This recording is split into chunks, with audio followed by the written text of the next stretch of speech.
Senator Cayetano, go ahead. Bumalik tayo sa topic human rights. Ang human rights po, kasama dyan hunger, pagkain, kasama po dyan gamot, kasama po dyan yung extrajudicial killings na kailangan sundin ang batas, kasama po dyan ang shelter. Why has this all been denied to people? Because of corruption, greed of power. Martial law 20 years was not about peace and order. It was about keeping one family in Malacanang. Having said that, right now, Kidapawan, people are hungry. El Nino, 23 provinces. The government is not doing anything. Pinapabayaan ang mga LGUs, bahala sila. Number 3, Korte.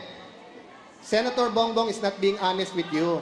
Dalawang administrasyon, kay ERAP at kay GMA, kaya sila kumampi para nga malakad yung kaso. 1 billion pa ang pending sa court na sila naghahadlang na mapunta na sa gobyerno ang $1 billion.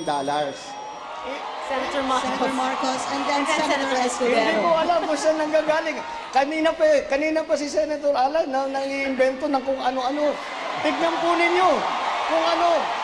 Okay. Ang kaso tungkol sa human rights compensation ay nasa gitna ng gobyerno ng Pilipinas at ng human rights claimants.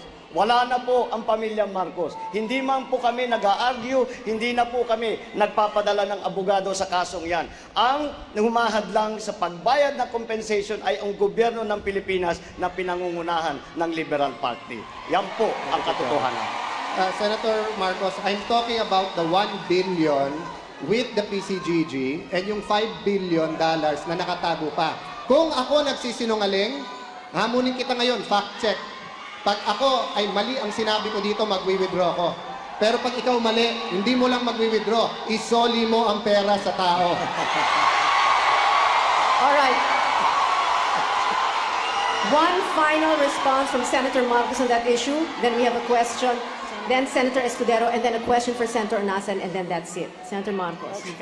Well, once again, kailangan ko, maliwanag na maliwanag ang aking sinasabi. Pagka pinapag-usapan ng human rights claimants, ay wala po kami, walang mga pamilya Marcos ay hindi na po nagpapadala ng abogado ilang taon na. Ang naglalaban tungkol dyan ay ang gobyerno at ang human rights claimants. Hindi po kasama ang Marcos family sa usapan yan. Senator Escudero. Alam niyo, masarap